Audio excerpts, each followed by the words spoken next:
The celebration began above the city, before it began inside the palace.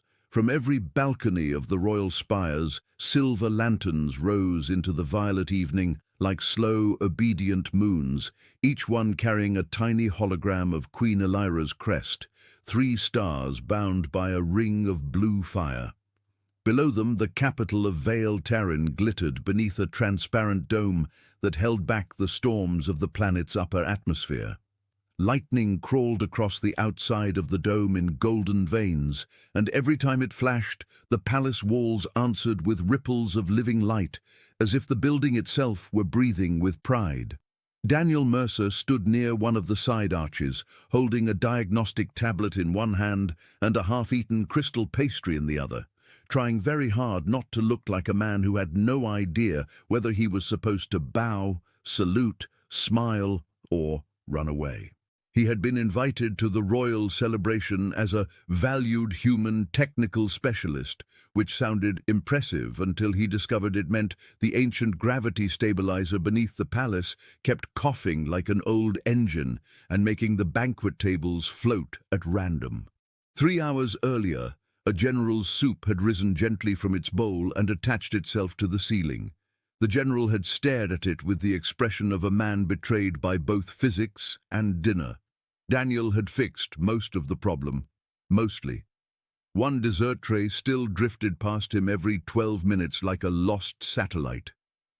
"Human Daniel," said a tall alien servant with polished silver skin and enormous ceremonial shoulder plates. "Are you enjoying the royal harmony feast?" Daniel glanced at a nearby robot that had just poured glowing tea into a flower vase instead of a cup. "Very harmonious," he said. "The vase seems thrilled."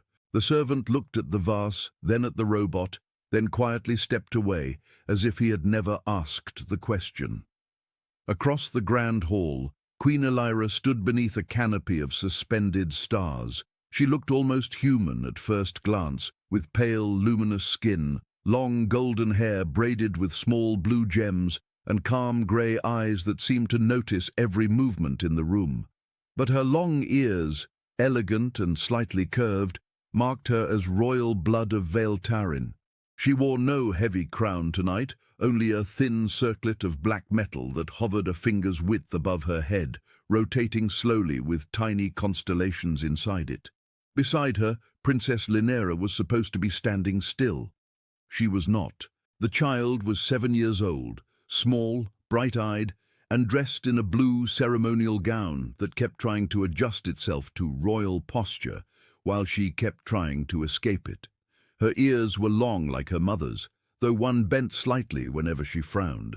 She had already asked 3 diplomats if their heads came off, placed a sugar jewel inside a military drone to see if it liked snacks, and attempted to ride a cleaning machine down the marble steps. The machine, to its credit, had panicked more respectfully than most soldiers. Queen Elyra looked down at her daughter with the patient sorrow of a ruler who could command fleets, but not bedtime. "Lynera," she said softly, "royal children do not crawl under ambassadorial tables." The princess's voice came from beneath the nearest table. "Then why are the tables so good for crawling?" Daniel choked on his pastry. The Queen's gaze briefly moved toward him. Daniel immediately pretended to study his tablet, though the screen was upside down. Music flowed through the hall from floating instruments with no visible players. Guests from 12 systems moved in slow circles, their clothes shining with programmable fabrics and miniature gravity fields. Soldiers in pearl-white armor stood along the walls, their helmets narrow and insect-like, plasma lances held upright. Above them, security drones drifted silently, scanning faces, blood signatures, weapon traces, emotional spikes, and probably poor table manners. It was, by every measurable standard, the safest room Daniel had ever been in. That was why, when the princess disappeared, no one believed it at first. One moment, Lynera was near the Queen, reaching up toward a floating star orb with both hands. The next, the orb spun in place. Her little blue sleeve slipped through empty air, and she was gone. the queen turned. Her face did not change immediately. That was what frightened Daniel most. There was no scream, no dramatic movement, only a sudden stillness, like the entire palace had inhaled and forgotten how to breathe.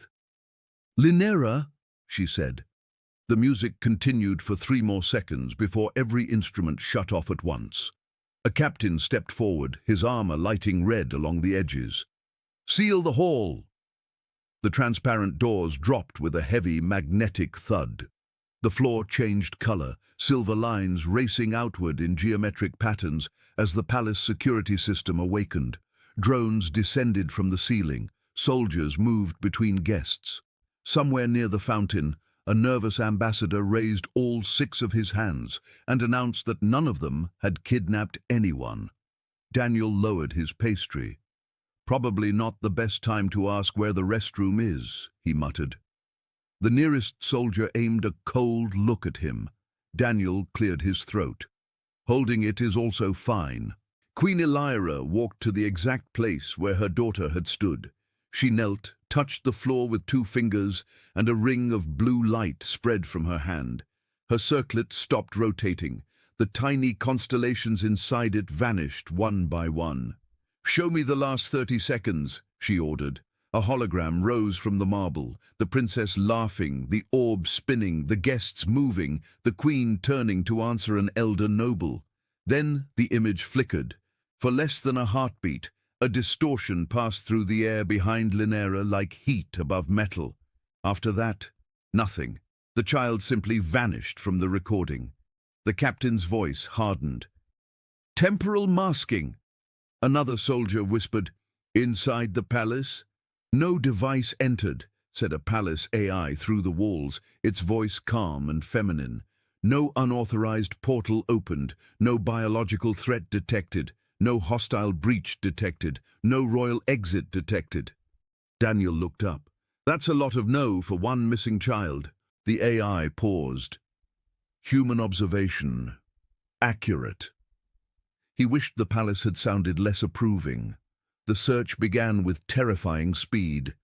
Sections of the palace folded open, revealing hidden corridors, scanner wells, drone nests, and security systems Daniel had not even imagined existed. Soldiers swept through gravity gardens where flowers floated in spheres of water. Scientists in translucent masks scanned air molecules for fear hormones. Robotic hounds made of black alloy sniffed along the marble, then became distracted by the dessert tray that continued drifting through the hall. One hound followed it with tragic devotion until a technician dragged it back. Daniel was questioned 3 times in 10 minutes. Name, species, purpose, tools carried, last visual contact with the princess, reason for being near the West Arch, reason for holding a pastry during a royal emergency.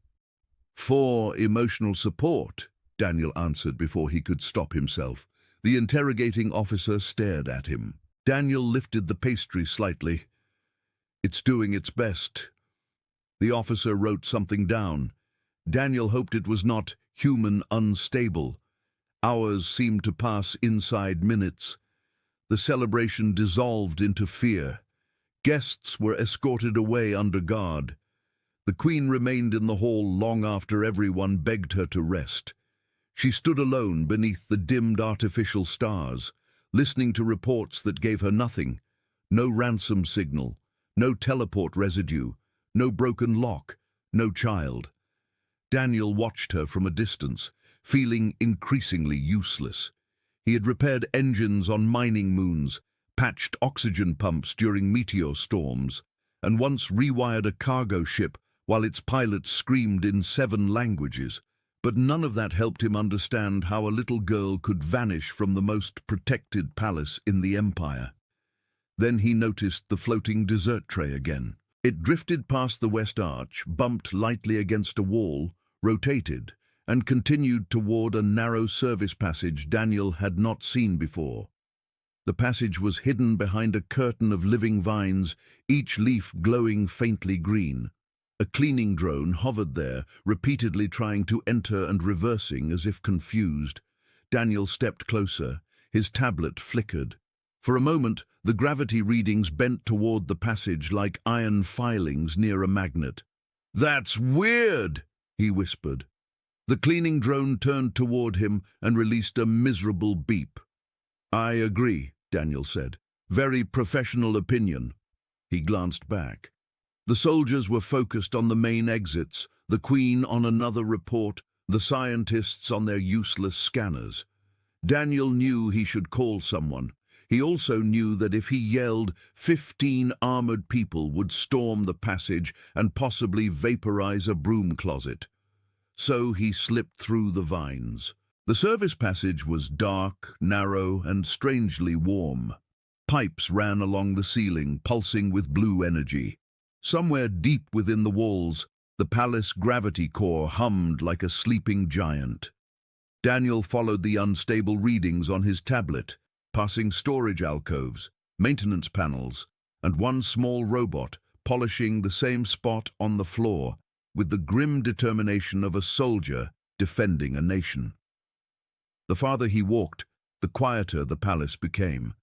At the end of the passage, he found an old door covered in dust, not locked, not sealed, just forgotten. Symbols were carved into its surface, worn almost smooth by time. Daniel brushed his fingers over them and felt the tablet go completely black. "Oh, good," he said. "Ancient, mysterious door, always relaxing." The door opened before he touched the handle. Beyond it lay a botanical observatory, abandoned but still alive. A glass dome arched overhead, showing the storm-wrapped sky beyond the palace shield. Trees with silver bark grew in circular beds. Flowers opened and closed with soft clicks, reacting to Daniel's body heat.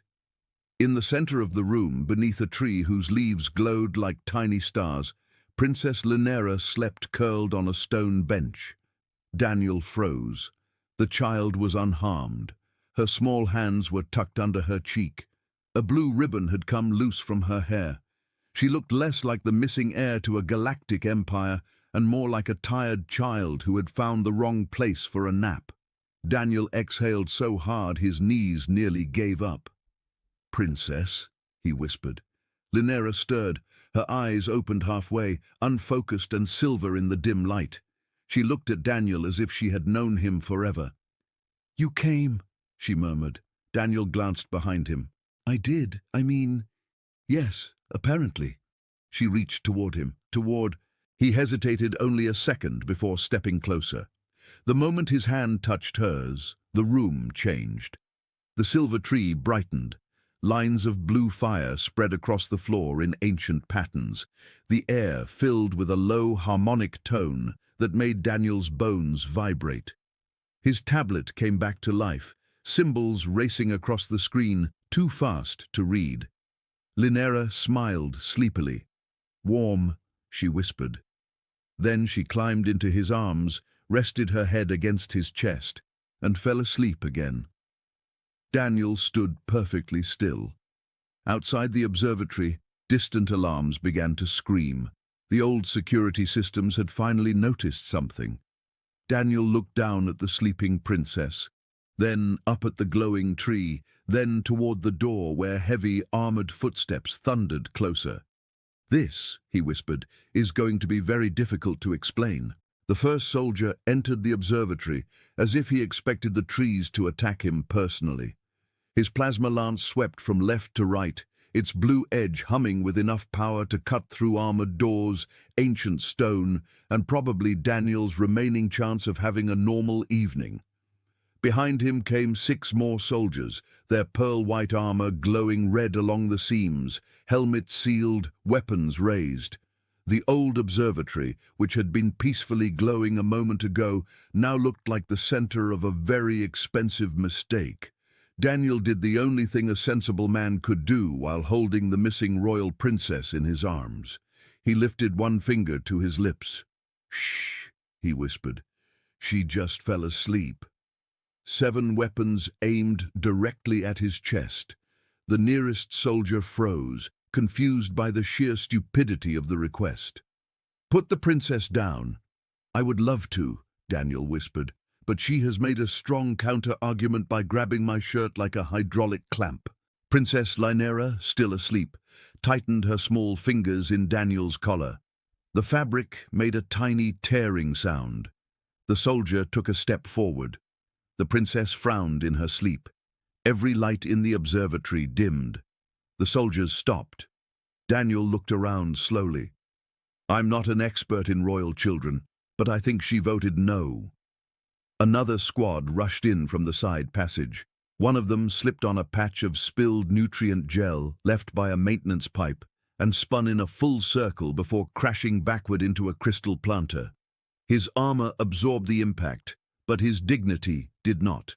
The sound echoed through the chamber like a bell. Lynera stirred. Daniel glared at the fallen soldier with the exhausted anger of a man protecting a sleeping baby on a crowded train.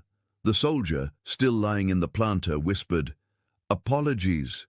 Then Queen Elyra entered. The soldiers parted instantly. Even the emergency lights seemed to soften around her. She moved without haste, but every step carried the weight of command. Her long golden hair had come loose from one shoulder, and her hovering circlet no longer displayed calm constellations. It burned with a thin ring of storm-blue fire. Her grey eyes fixed first on her daughter, then on Daniel's arms, then on Daniel's face. For one terrible second, he understood how insects felt beneath glass. "Human," she said quietly. Daniel swallowed. "Your Majesty, why is my daughter in your arms?" "I was hoping you would ask something easier first, like how gravity works, or why diplomats wear hats shaped like kitchen tools." No one laughed. Daniel lowered his voice. "I found her here. She woke up, reached for me, and then this happened." He shifted slightly to show Lynera's hand clenched around his collar. The princess gave a sleepy sigh and pressed her cheek closer to his chest. The queen's expression cracked, but only for a heartbeat. Fear, relief, disbelief, and something softer passed through her face before the royal mask returned. "Lynera," she whispered. The child did not wake. Elyra stepped closer and extended her hands. Daniel moved carefully, trying to transfer the princess. The moment Lynera's body shifted away from him, her eyes opened. Not fully, only enough to show a silver glimmer beneath her lashes. "No," she mumbled. "Little star," the queen said, her voice trembling despite her control. "Come to me." Lynera looked toward her mother with sleepy affection, then buried her face against Daniel again. "Warm guardian," she whispered. The observatory fell silent. One of the scientists who had arrived behind the queen dropped a scanner. It bounced twice across the floor and projected a holographic warning that read, "Emotional instability detected." Daniel was not sure whether it meant him, the scientist, or the entire room. Queen Elyra stared at her daughter. "What did she say?" Daniel winced. "I believe she said warm guardian. For the record, I did not introduce myself that way. My usual titles are Daniel, mechanic, and occasionally the idiot under the engine." A few soldiers exchanged uncertain looks. The queen turned sharply. "Bring the royal physicians, bring the bioarchivists. Seal this chamber from all external signals. No one speaks of what has happened here." A soldier saluted so quickly he nearly hit his helmet with his own weapon.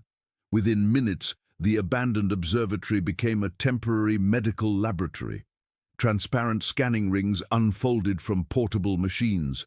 Drones no larger than insects circled Daniel and the sleeping princess, projecting streams of numbers into the air. A physician with long ears, blue skin markings, and the deeply worried face of someone about to diagnose history itself, examined Lynera without touching her. Daniel remained seated on the stone bench because the princess refused to release him. Someone placed a thermal cloak over her shoulders. Someone else placed a restraint field marker near Daniel's feet, then removed it after the princess growled in her sleep like a tiny royal animal. "I'm not going anywhere," Daniel said, "mostly because my left arm has gone numb, and may now legally belong to the Empire. The physician ignored him. A bioarchivist approached with a scanner shaped like a silver ring. "We must examine your genetic resonance." Daniel blinked. "My what?" "Your ancestral harmonic imprint." That did not make it better. The archivist hovered the ring near Daniel's wrist. Light passed through his skin, painless but cold. The holograms above the machines changed from blue to white, then from white to gold. The archivist stopped breathing. Queen Elyra noticed at once. "Speak!" The man looked at the readings, then at Daniel, then back at the readings as if hoping they would become less impossible out of politeness. "There is a match." "With what?" the Queen demanded. The archivist's voice thinned. "The dormant royal protection archives." A murmur passed through the soldiers. Daniel raised his hand slightly, careful not to wake Lynera. "I'm going to ask a question that may sound foolish because I am foolish. Is that good?" No one answered. "Wonderful," he muttered. "Love the suspense." The archivist expanded the hologram. Ancient symbols rotated above them, older than the palace script, older than the Empire's official founding. Daniel could not read them, but his eyes ached when he looked too long. Images appeared between the symbols, tall figures standing beside children, cities burning beneath alien skies, ships shaped like black crescents, and hands marked with rings of blue light. "The first guardians," the archivist whispered. Queen Elyra went very still. Daniel looked between them. "I'm guessing they weren't palace babysitters." "They were protectors before the Empire," said the physician, "before the royal bloodlines split, before Vaeltarin joined the Star Roads. They carried a biological signature that royal children could recognize instinctively. Absolute trust, absolute safety." Daniel glanced down at Lynera. The little princess slept as if the entire empire had not just turned upside down around her. The archivist continued, voice shaking now. "The Guardian line vanished nearly 9 centuries ago. No confirmed carrier has existed since the collapse of the Astergate." Daniel gave a weak smile. "Well, I hate to ruin a good extinction." The fallen soldier from earlier, now standing with soil still stuck to one shoulder, whispered to another guard, "Does this mean humans are ancient?" The other guard whispered back, "All humans look slightly unfinished to me." Daniel heard that. "We prefer the term affordable design." A tiny laugh escaped one of the younger soldiers before he strangled it into a cough. Even Queen Elyra's mouth twitched, though she quickly looked away. Then the main scanner chimed. The hologram above Daniel's wrist brightened, revealing a spiral of gold wrapped around a blue star. The same symbol appeared beneath Lynera's skin for a brief second, glowing faintly at the center of her palm. The Queen stepped back as if struck. "The bond of refuge," she said. The physician bowed his head. "Yes, Majesty. The princess did not disappear through an attack. Her instinctive defense system activated. She sought the nearest guardian resonance." Daniel looked around the room. "Nearest? I was on the other side of the palace eating a pastry." "The old observatory is connected to the palace's pre-imperial transit veins," said the archivist. "They respond to royal children in distress." "In distress?" Elyra asked sharply. The physician hesitated. "Overstimulation, perhaps. Fear. Exhaustion." The celebration was loud. The security systems may have misread her emotional spike as danger. Daniel looked down at the little girl, remembering her crawling under tables and fighting her ceremonial gown. "So the palace thought she needed rescue," he said, "and delivered her to the nearest genetically approved pillow." No one wanted to laugh. Several people did anyway. The Queen covered her mouth with 2 fingers, not quite hiding the sudden softness in her face. The tension in the room loosened by the smallest degree, like armor straps being unbuckled after battle. But it did not last. A deep alarm sounded from outside the observatory. Not the frantic call of a search alarm, but a heavy ceremonial tone that made the soldiers straighten. The captain touched his helmet. "Majesty, the high houses have learned the princess has been found. They are demanding entry." Elyra's eyes hardened. "Deny them. They are invoking blood witness rights." The room chilled. Even Daniel understood from the soldiers' faces that this was bad. The archivist quickly collapsed the hologram, but not before one of the external signal drones outside the dome flashed red. Someone had been watching. Someone had seen enough. Queen Elyra turned back to Daniel. Her gaze was no longer simply that of a mother or ruler. It was the gaze of someone standing at the edge of an ancient door that had just opened by itself. "You must remain under royal protection," she said. Daniel looked at the soldiers, the scanners, the glowing ancient tree, and the sleeping princess, still attached to him like a tiny, warm anchor. "I appreciate that," he said carefully. "But from what I've seen tonight, royal protection involves a lot of people pointing weapons at me." The Queen stepped closer. For the first time, her voice softened in a way that did not sound rehearsed. "My daughter trusted you before I understood why. That means something older than my throne has chosen you." Daniel wanted to answer with a joke. He wanted to say he had only come to fix machinery, that his greatest known destiny involved unpaid repair invoices, that no one should trust a man who once welded his sleeve to a cargo ramp. But Lynera shifted in his arms and whispered one word in her sleep: "Stay." The Queen heard it. So did every soldier. Daniel looked down at the child, then at the Queen whose entire world had changed in a single night. His voice came out quieter than he expected.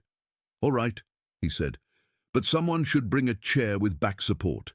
Ancient destiny is terrible for posture." The high houses arrived like a storm that had learned manners. Their ships gathered above the palace dome in perfect rings, black and silver silhouettes against the lightning clouds, each vessel carrying banners older than some moons. Inside the throne hall, nobles with long ears, jeweled collars, and expressions sharpened by generations of political practice demanded answers, proof, custody, punishment, blessings, and, in one case, tea. Daniel respected the tea request most. It was the only one that seemed emotionally stable. Princess Lynera sat on the wide arm of Queen Elyra's throne, one hand holding her mother's fingers, and the other firmly clutching Daniel's sleeve. She had slept for 6 hours, eaten 3 moonberry cakes, and announced to a horrified minister that Daniel was hers now. The minister had bowed because no one in the empire had written a law explaining how to argue with a 7-year-old princess protected by ancient genetics. Lord Varesh of the Eastern House stepped forward, his silver robes floating around him as if gravity was too common for his taste. "Majesty, this human cannot remain near the princess. Guardian blood or not, he is an unknown element." Daniel leaned toward the Queen and whispered, "That sounds better than mechanic. Can I put unknown element on business cards?" Elyra's mouth almost curved. "Not now." Varesh pointed at the holographic scans hovering above the hall. "The first Guardians vanished after betraying the royal bloodlines. Their return is a threat." The palace went silent. Daniel felt Lynera's hand tighten around his sleeve. Queen Elyra rose slowly, her circlet burning with cold blue light. "You will choose your next words carefully." Before Varesh could answer, the old floor beneath the throne opened. Not mechanically, not with gears or hidden panels, but like liquid starlight pulling away from stone. A beam rose from below, forming the image of a dead world.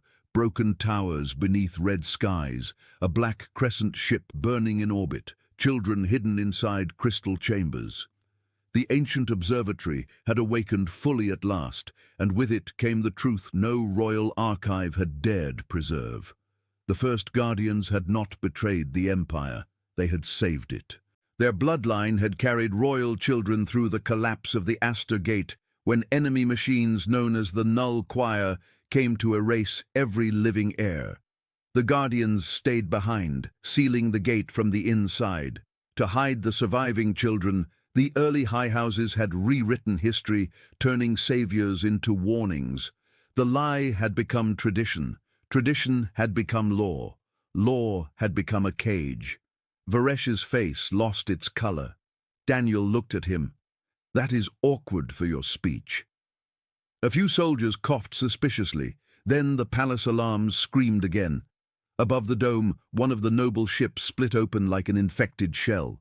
Black drones poured from it, thin and angular, singing in metallic harmony. The null choir had not died with the old gate.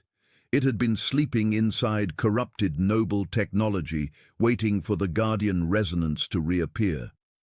The first blast struck the palace shield and turned the sky white. Elyra pulled Lynera close. Soldiers rushed to defensive positions. Nobles who had arrived to argue immediately began discovering the ancient political art of hiding behind pillars. Daniel stared at the hologram, then at the old symbol glowing faintly beneath his skin. For the first time since arriving on Vile Terran, he did not feel like a man accidentally standing in history's way. He felt like someone history had reached for because it had no one else left. "The transit veins," he said suddenly. "They moved Lynera to me. They can move power too, right?" The archivist beside the throne blinked. "In theory." Daniel hated that phrase. In his experience, "in theory" meant soon to explode. He ran to the control dais beneath the throne, fingers flying over symbols he could not read, but somehow recognized as warmth, shelter, door, and shield. The palace answered his blood before it answered his mind. Blue fire raced through the floor, up the walls, across the dome. Every ancient system hidden beneath royal decoration woke at once. A service robot rolled up beside him and offered a cleaning cloth. "Not now," Daniel snapped. The robot paused, then began polishing the control dais around his hands. "Fine," Daniel muttered. "Teamwork." The null choir broke through the upper shield. Drones descended into the throne hall through shattered glass, their bodies unfolding into blades. Queen Elyra stepped before her daughter, drawing a plasma sword from her circlet's light. Her long ears angled back, her face calm, fierce, unbearably bright. Daniel activated the old network. The palace did not fire weapons. It sang. A deep, harmonic pulse rolled outward, the same tone that had filled the observatory when Lynera touched him. The drones froze mid-air. Their metal bodies trembled, cracked, and fell like dead insects across the marble. Above the dome, the black crescent signal collapsed. The noble ship that had carried the infection went dark, then drifted harmlessly into the grip of royal tractor beams. Silence returned slowly. Daniel looked at the smoking control dais. "I would like everyone to notice I did not blow up the palace."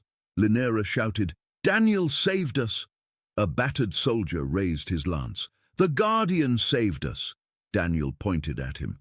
"Let's not make that a habit." But the hall had already changed. Soldiers knelt first, then servants, then scientists. Finally, one by one, the high houses lowered themselves before Queen Elyra, before Lynera, and before the human they had feared. Varesh knelt last, his pride broken by truth and survival. Queen Elyra did not smile. "The archives will be restored. The first guardians will be honored. The old lie ends today." "And Daniel stays," Lynera added. The queen looked at him, and this time there was no suspicion in her eyes, only gratitude and something like trust earned through fire. "If he chooses." Daniel thought of Earth, of repair bays, unpaid invoices, lonely meals under engine lights, and the strange, quiet life he had believed was enough. Then he looked at Lynera, who had found him not because he was powerful, but because some buried part of him still meant safety. He looked at Elyra, a queen who had nearly lost her child and still found the courage to rewrite her empire's history. He sighed. "I'll stay, but I want an official job title." Lynera beamed. Royal pillow guardian? No. Ancient warm human? Also no. Elyra finally laughed, soft and real, and the sound seemed to heal something in the damaged hall. Months later, the observatory was no longer abandoned. Children from every house came there to learn the true history of the guardians beneath the silver tree. The Null Choir was hunted from the Empire's systems. Varesh publicly apologized, though Daniel suspected the apology had been written by someone with a healthier personality. Lynera grew braver, less afraid of crowded halls, though she still escaped ceremonies whenever possible and hid behind Daniel with expert skill. Daniel changed too. He stopped calling himself only a mechanic. He still fixed engines, doors, drones, and once the Queen's floating crown when it began spinning too fast during a diplomatic dinner. But he also stood beside the royal family as protector, witness, and friend. On the anniversary of the celebration, lanterns rose again above Vale Tarin. This time one carried a new crest, 3 stars, a blue ring, and a small human hand holding a royal child's. Lynera fell asleep before the final lantern reached the dome. As always, she leaned against Daniel's side. Queen Elyra looked at them both and whispered, "She chose well." Daniel watched the storm flash beyond the glass, no longer feeling like an intruder beneath alien stars. "Honestly," he said, carefully lowering his voice, "I still think she chose me because I was softer than the soldiers." The Queen smiled. "Perhaps, but the galaxy has survived for worse reasons." And beneath the old silver tree, with the Empire safe and its forgotten truth restored, Daniel finally understood that destiny was not always a sword, a throne, or a prophecy carved in light. Sometimes it was a lost child reaching out in the dark, trusting that someone warm would be there to hold her.